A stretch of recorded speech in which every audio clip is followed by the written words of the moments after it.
once again welcome back to our channel ज्ञान lab. सो आज हम लेकर आए हैं MH BSc नर्सिंग CET 2024 के स्टूडेंट्स के लिए बायोलॉजी के MCQs और ये हमारा आज का सेशन नंबर 6 है। आज के सेशन में हम 20 MCQs सॉल्व करेंगे। मैंने आपको ऑलरेडी बायो के 5 पार्ट्स प्रोवाइड कर दिए हैं, यानी 100 MCQs आपके पास ऑलरेडी है। आज हम 6th पार्ट लेकर आए हैं, यानी कि ये आपका एमसीक्यू मिला के टोटल 120 एमसीक्यूज हो जाएगा। बहुत सारे बच्चों को ऐसा डाउट है कि मैम सिर्फ 12th का सिलेबस करके जाना है या 11th का भी सिलेबस करना है। तो बच्चों आपको 99% सिर्फ 12th का सिलेबस करके जाना है। 11th के सिलेबस में से आया तो 1 या 2 एमसीक्यू आएगा, नहीं तो शायद वो भी नहीं आएगा। और आपके लिए 7th सेशन में जो लेकर आने वाली हूँ वो एक सरप्राइज होने वाला है, क्योंकि जो अपना पार्ट 7 वाला सेशन है इसमें मैं आपको पीवाईक्यूज कराने वाली हूँ। फाइनली मुझे पीवाईक्यूज मिले हैं पर्टिकुलर सोर्स से, तो अभी वो जैसे ही आ जाएगा और जैसे पीपीटी बन जाएगी तो उसका सेशन मैं आप लोगों के लिए लेकर आ जाऊंगी। तो पार्ट 7 जो अपना होगा वो एक स्पेशल सेशन होगा। इसमें मैं आपको बायो के भी पीवाईक्यूज कराऊंगी और नर्सिंग एप्टीट्यूड के भी पीवाईक्यूज कराऊंगी। उसके लिए मेरा एक ही कंडीशन है, इस वीडियो को ज्यादा से ज्यादा शेयर करो। पार्ट 6 वाला आज बायो का वीडियो आ रहा है, नेक्स्ट आपको पार्ट 6 नर्सिंग एप्टीट्यूड का वीडियो आएगा और लास्ट में हम पार्ट 7 लेकर आएंगे जिसमें हम आपको पीवाईक्यूज प्रोवाइड करने वाले हैं बायो और नर्सिंग एप्टीट्यूड के। तो मजा आने वाला है, ठीक है। एक बार फिर से याद दिला देती हूँ, अगर आपने अभी तक ज्ञान लैब का ऐप इंस्टॉल नहीं किया है तो ज्ञान लैब ऐप इंस्टॉल करके लॉग इन करो। लॉग इन करके ये जो 3 लाइन्स है इस पे जब आप क्लिक करोगे तो यहाँ जो फ्री मटेरियल वाला सेक्शन होता है, इस फ्री मटेरियल वाले सेक्शन में मैंने MH BSc नर्सिंग का एक सैंपल पेपर अपलोड किया है। उसमें टोटल 100 मार्क्स के क्वेश्चन मैंने आपको दिए हैं। वो क्वेश्चंस जो है वो पीवाईक्यूज नहीं है, लेकिन वो क्वेश्चन देख के आपको इतना समझ में आएगा कि नर्सिंग एग्जाम में कैसे टाइप के क्वेश्चन पूछे जाते हैं। सो चलिए स्टार्ट करते हैं आज के सेशन के साथ। सब लोग अपनी बुक खोल के रखना, एक एक क्वेश्चन को पॉज करके उसका आंसर देते जाना और लास्ट में आपको अपना मार्क्स कमेंट करना है। ये रहा आपका आज का पहला question, which of the following organisms does not reproduce, यानी कि कौन सा ऑर्गेनिज्म स्टेराइल होता है। यस, ये आपके चैप्टर नंबर 3 में से है, इनहेरिटेंस एंड वेरिएशन वाला question. Which of the following organisms does not reproduce, worker bee sterile होती है, इनफर्टाइल ह्यूमन फीमेल, मतलब आपका जो XO सिंड्रोम है, XO monosomy plus worker bee जो स्टेराइल होती है, ये दोनों रिप्रोडक्शन नहीं दिखाती है। So option number C is the right answer. Queen bee fertile होती है, ड्रोन्स मेल होते हैं and worker bee are sterile females. Is this clear everybody? चलो नेक्स्ट क्वेश्चन में जाते हैं। Question number 2, the nucleus of a cell is surrounded by a jelly like substance called। अब ये एकदम बेसिक जनरल नॉलेज का क्वेश्चन है। ये आपका सेल है, ये आपका न्यूक्लियस है, न्यूक्लियस के अंदर आपका डीएनए होता है। तो न्यूक्लियस के आजू बाजू में जो साइटोप्लाज्म होता है, जो जेली जैसा सब्सटेंस होता है, इसको हम क्या बोलते हैं? अभी जस्ट मैंने बोला, इसको हम बोलते हैं cytoplasm. So the jelly like substance which is present beside the nucleus is called as cytoplasm. इस जेली लाइक सब्सटेंस में ही हमारे बाकी के सेल ऑर्गेनल्स लोकेटेड होते हैं। तो क्वेश्चन नंबर 2 का आंसर आएगा option number C. Let's move on to question number 3। This is from chapter number 2। Composition of semen is, human male का जो सीमेन होता है उसमें सेमिनल वेसिकल का फ्लूइड प्रेजेंट होता है, प्रोस्टेट ग्लैंड का फ्लूइड वेसल प्रेजेंट होता है, और कॉपर्स ग्लैंड का फ्लूइड प्रेजेंट होता है। तो secretion of seminal vesicles, secretion of testis and epididymis, मतलब स्पर्म्स भी प्रेजेंट होते हैं सीमन में, secretion of prostate gland and Cowper's gland. So all of the above will be your right answer. Yes, चलो next question में जाते हैं। Question number 4, if the external solution balances the osmotic pressure of the cytoplasm then it is said to be dash. ये आपके chapter number 6 का question है। If the external solution balances the osmotic pressure, मतलब समझो आपके cell में salute और solvent का अलग अलग कॉन्सेंट्रेशन है और बाहर का पानी अंदर आके आपके सेल का कॉन्सेंट्रेशन अगर बैलेंस कर रहा है, तो ऐसे टाइप के सोल्यूशन को हम क्या बोलते हैं? Isotonic solution. आइसोटोनिक सोल्यूशन मतलब क्या होता है? आपका सल्यूट और आपका सॉल्वेंट दोनों का कॉन्सेंट्रेशन इक्वल अमाउंट में प्रेजेंट होता है, ठीक है। चलो next question, question number 5। What type of nutrition do humans and other animals exhibit? ये हमने चैप्टर नंबर 2 में भी पढ़ा था जब हम गैस्ट्रुलेशन प्रोसेस पढ़ रहे थे और ये पढ़ रहे थे क्लीवेज प्रोसेस, तो उसमें हमने देखा था चैप्टर नंबर 2 में कि ह्यूमन का जो जाइगोट होता है, ये जाइगोट कंप्लीट सेल डिवीजन दिखाता है। तो ऐसे टाइप के सेल डिवीजन को हम क्या बोलते हैं? होलोजोइक। क्या बोलते हैं इसको हम? Holozoic mode of nutrition. Holozoic mode of nutrition मतलब क्या होता है?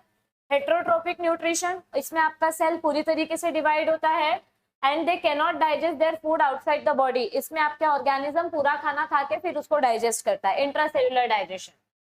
Next question, question number 6, this is from chapter number 7। Auxin hormone का क्या फंक्शन होता है बच्चों? What is the function of auxin hormone? Auxin hormone promotes fruit growth, it promotes dormancy of seeds and buds, opening of stomata, all of the above. तो आप मुझे बताओ what is the function of auxin hormone? Yes, all of the above. ये fruit की growth भी promote करता है with the help of indole 3 acetic acid. ये आपका डोरमेंसी भी प्रमोट करता है अनफेवरेबल कंडीशन में, प्लस ये स्टोमाटा का ओपनिंग और क्लोजिंग भी कंट्रोल करता है। So all of the above is the right answer. Moving on to the next question, question number, कौन सा क्वेश्चन है ये? Question number 7. The cross that considers one character at a time is called as dash. ये आपके chapter number 3 का question है। ऐसा कौन सा क्रॉस है एक टाइम पे एक ही कैरेक्टर कंसिडर किया जाता है? Which cross is that which considers one cross at a time? Yes, a cross that considers one character at a time is known as monohybrid cross. क्योंकि डाईहाइब्रिड क्रॉस में हम दो characters को एक साथ कंसिडर करते हैं। Next question, question number 8, this is from chapter number 8। कैसे अपना हर बार ये मैच हो जाता है, ठीक है? Okay, match the items given in column 1 with those in column 2। Tricuspid valve कहाँ पे प्रेजेंट होता है और बाइकस्पिड वॉल्व कहाँ पे प्रेजेंट होता है? बाइकस्पिड वॉल्व का दूसरा नाम है मिट्रल वॉल्व, राइट? तो ट्राइकस्पिड और बाइकस्पिड वॉल्व कहाँ प्रेजेंट होता है? देखो, मैं अगर आपको याद हो तो मैंने आपको एक ट्रिक बताया था, इसका कुछ तो ट्रिक था ना, याद नहीं आ रहा मुझे, ठीक है? ट्राई के स्पेलिंग में आर आता है और राइट वेंट्रिकल की स्पेलिंग में आर आता है। तो ट्राइकस्पिड वॉल्व आपके राइट एट्रियम और राइट वेंट्रिकल के बीच में प्रेजेंट होता है। बाइकस्पिड वॉल्व और लेफ्ट में, दोनों में आर नहीं आता है। तो आर और आर की मदद से आप याद रख सकते हो कि आपका जो ट्राइकस्पिड वॉल्व है, it is present between right ventricle, pulmonary artery, no, it is present between right atrium and right ventricle. तो ए का आंसर आएगा ऑप्शन नंबर 3, बाइकस्पिड वॉल्व का आंसर आएगा ऑप्शन नंबर 1 और सेमी ल्यूनर वॉल्व का answer आएगा option number 2। So option number C is your right answer. Yes, चलो next question, question number 9। The dash synthesizes most of the excretory compound in humans. It is eliminated through. ये आपके class 11th के excretion वाला chapter का question है।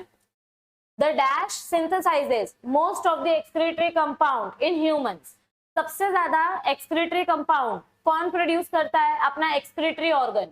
Excretory organ कौन सा है? Kidneys. And it is eliminated through. The dash synthesizes most of the excretory compound in humans. And it is eliminated through urine. इसका आंसर क्या आएगा? अच्छा, किडनी की जगह यहाँ पे लिवर क्यों बोला गया है? क्योंकि लिवर आपके ब्लड को भी प्यूरिफाई करता है, ये डिटॉक्सिफाइंग ऑर्गन भी बोला जाता है, ठीक है? लिवर यहाँ पे आपका, किडनी जो है, किडनी सिर्फ आपके ब्लड में से नाइट्रोजनस वेस्ट निकालता है, लेकिन लिवर क्या करता है? लिवर आपके नाइट्रोजन को कन्वर्ट भी करता है ना, ये आयनोसिनिक पाथवे भी दिखाता है प्लस ऑर्निथिन साइकिल भी दिखाता है। तो अगर आपके बॉडी में एक्स्ट्रा अमीनो एसिड्स है, एक्स्ट्रा अमोनिया स्टोर हो रहा है, तो उसको कन्वर्ट करने का काम किडनी में नहीं होता है। किडनी सिर्फ एक्स्ट्रा नाइट्रोजन को बाहर निकालता है, लेकिन कन्वर्जन के बिना एक्स्ट्रा नाइट्रोजन आप निकाल भी नहीं सकते बाहर, तो कन्वर्जन करने का काम लिवर में होता है। So liver is the primary excretory organ, और जो लिवर में से जो नाइट्रोजन कन्वर्ट होता है उसको किडनी फिल्टर करके यूरिन के थ्रू एलिमिनेट कर देता है। So our major excretory organ is liver, then kidney, और यूरिन से वो नाइट्रोजन बाहर चला जाता है। Moving on to the next question, that is question number 10. All right, so now this question is from chapter number 9, control and coordination. Unmyelinated nerve fiber is dash. हमने क्या पढ़ा था कि जिस नर्व फाइबर के बाहर माइलिन शीट होती है वो नर्व फाइबर आपको नोड्स ऑफ रेनवायर के बीच में फास्ट कंडक्शन ऑफ इम्पल्स दिखाता है. तो unmyelinated nerve fiber is not enclosed by Schwann cells, hence it is not enclosed by myelin sheath. It is enclosed by Schwann cell, but it does not form a myelin sheath. It is not enclosed by a Schwann cell, etc. etc. तो इसका right answer क्या आएगा? Option number B. देखो, unmyelinated nerve fibre के पास Schwann cell होता है, ऐसा आपका नर्व मेम्ब्रेन होता है, इनके पास श्वान सेल्स होते हैं, बट ये श्वान सेल माइलिन शीट नहीं बना पाते हैं ड्यू टू सम और द अदर रीजन, जिसकी वजह से आपका जो नर्व इंपल्स होता है वो कंपैरेटिवली स्लो होता है, क्योंकि जो माइलिनेटेड नर्व फाइबर है उसमें 50 times fast nerve impulse transmit होते हैं, हमको दिखाई देता है. ठीक है, चलो next question, question number 11. This is from chapter number 2. Sertoli cells are regulated by pituitary hormone known as dash. Sertoli cells मतलब अपने सेमिनिफेरस ट्यूब्यूल के अंदर ये जो नर्व्स सेल्स होते हैं जिनको हम these are nerve cells, यहाँ पे आपके लेडिक सेल्स प्रेजेंट होते हैं. ठीक है, तो ये जो नर्व सेल्स है ये नर्व सेल्स अलग सेल्स है. ये नर्व सेल्स को हम क्या बोलते हैं? सस्टेंटैक्युलर सेल्स. और ये जो आपके लेडिक सेल्स होते हैं इनको ही हम बोलते हैं सर्टोली सेल्स. सर्टोली सेल्स का मेन काम क्या होता है? जो दो सेमिनिफेरस ट्यूब्यूल्स के बीच में प्रेजेंट होता है, मेल एंड्रोजन बनाना, यानी कि आपका एफएसएच हार्मोन बनाना. एफएसएच हार्मोन क्या करता है? ये स्पर्म का डेवलपमेंट फास्ट करता है, स्पर्म के लेयर फॉर्मेशन में हेल्प करता है. ठीक है, चलो next question, question number 12.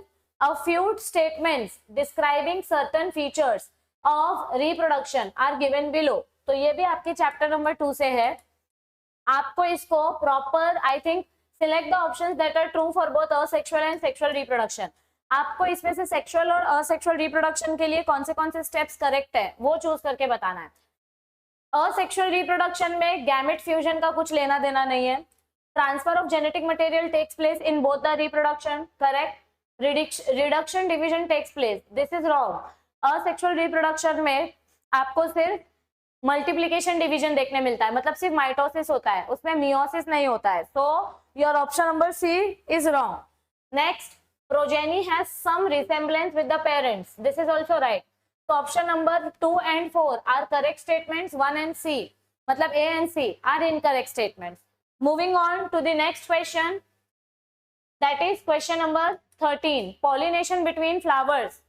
Pollination between flowers born on two different plants of the same species refers to. ध्यान से सुनो, pollination between flowers born on two different plants. ये आपका प्लांट A है, ये आपका प्लांट B है, यहाँ पे एक फ्लावर है, यहाँ पे एक फ्लावर है. इन दोनों के बीच में जिस एजेंट की मदद से पॉलिनेशन होगा वो बायोटिक हो सकता है, अबायोटिक हो सकता है. लेकिन जब आपके दो अलग अलग प्लांट्स इन्वॉल्व होते हैं तो ऐसे टाइप के पॉलिनेशन को हम बोलते हैं जीनोगैमी, यानी कि क्रॉस पॉलिनेशन.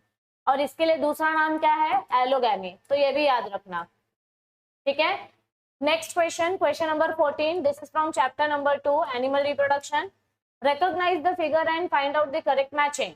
ये आपका क्या स्ट्रक्चर है? This is your morula and this is your blastula या ब्लास्टोसिस्ट आप बोल सकते हो. तो इसमें से राइट आंसर क्या आएगा? First option is morula. ये आपका मोर्यूला है. ये क्या है? First option is morula. दूसरा ऑप्शन क्या है? Blastocyst. This is not gastrula. ये गैस्ट्रुला क्यों नहीं है? क्योंकि गैस्ट्रुला में आपको जर्म लेयर फॉर्मेशन दिखाई देता है, यानी कि एंडोडर्म, एक्टोडर्म, मीसोडर्म, ऐसे 3 अलग अलग लेयर्स फॉर्म होती हुई दिखाई देती हैं. यहाँ पे आपको एमनियोजेनिक सेल्स, मतलब ऐसा आपका जो गैस्ट्रुला मेम्ब्रेन रहता है, योक सैक रहता है, यहाँ पे आपको स्टार शेप्ड एमनियोजेनिक सेल्स दिखाई देते हैं, एमनियोटिक कैविटी दिखाई देती है. तो वो सब आपको इधर नहीं देखने को मिल रहा है ना. So that is why this is not gastrula. Okay, next question, question number 15. Who discovered transformation. ये आपके चैप्टर नंबर 4 का क्वेश्चन है. ट्रांसफॉर्मिंग प्रिंसिपल हमको किसने दिया था? फ्रेडरिक ग्रिफिथ ने दिया था, जब ये आपके माइस के ऊपर रफ स्ट्रेन और स्मूथ स्ट्रेन निमोनिया बैक्टीरिया का एक्सपेरिमेंट कर रहे थे. Question number 16. This is from plasmids that can integrate in the bacterial DNA are dash. तो ये आपके थोड़ा थोड़ा चैप्टर नंबर 12 बायोटेक्नोलॉजी चैप्टर से और थोड़ा सा इसका बेसिक्स चैप्टर 11 से है. तो plasmids that can integrate in the bacterial DNA are episomes. ये देखो क्या दिया है? A few type of plasmids can also insert DNA into the host and these integrate plasmids are sometimes referred to as episomes in prokaryotic cells. Plasmids जो है ये extra chromosomal DNA होता है जो रिकॉम्बिनेंट डीएनए टेक्नोलॉजी में use किया जाता है। ये थोड़ा सा एक्स्ट्रा इंफॉर्मेशन है, जनरल नॉलेज के लिए आप पढ़ सकते हो, पर ऐसे टाइप का क्वेश्चन एग्जाम में नहीं आएगा। ठीक है, next question number 17। After medical examination the doctor confirmed that mister Bansal is suffering from chronic renal disease. ये आपके चैप्टर नंबर 15 का है, मतलब इस इंसान को किडनी इन्फेक्शन है और वो बहुत ही सीवियर हो गया है। ठीक है, क्योंकि किडनी डिजीज दो टाइप का होता है, एक अक्यूट एक क्रोनिक। क्रोनिक मतलब ज्यादा serious. Which of the following statement is incorrect about patient with chronic renal disease? तो इसमें से कौन सा स्टेटमेंट इनकरेक्ट आएगा? Erythropoietin is usually given as oral tablets. Erythropoietin is usually given as oral tablet. This is incorrect क्योंकि erythropoietin से आपका RBC production होता है and this medication is known as epoetin alfa, जो it can be given as intravenous injection. ये आप injection के through ही दे सकते हो, इसका कोई टैबलेट नहीं आता है। बेसिकली आपका जो एरिथ्रोपोइटिन है, ये एरिथ्रोपोइटिन कहाँ पे बनता है? आपके एड्रिनल ग्लैंड में बनता है, जो किडनी के ऊपर टोपी वाली ग्लैंड होती है, जिससे आपका आरबीसी प्रोडक्शन एक्सेलरेट होता है। ठीक है, question number 18। Bacteria having clusters of flagella at both poles of cells are known as dash. देखो ऐसा कोई बैक्टीरिया है, ये आपने 11th स्टैंडर्ड में पढ़ा है, बहुत सिंपल क्वेश्चन है। अगर आपका ऐसा बैक्टीरिया है और इसके दोनों अपोजिट एंड में आपको बहुत सारे ऐसे फ्लैजेला देखने को मिल रहा है, तो ऐसे टाइप के बैक्टीरिया को हम क्या बोलते हैं? एम्फीट्रिकस।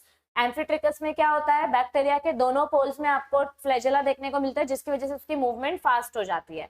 लोफोट्रिकस में क्या होता है? आपको किसी एक पर्टिकुलर एंड में ही ज्यादा फ्लैजेला देखने को मिलता है।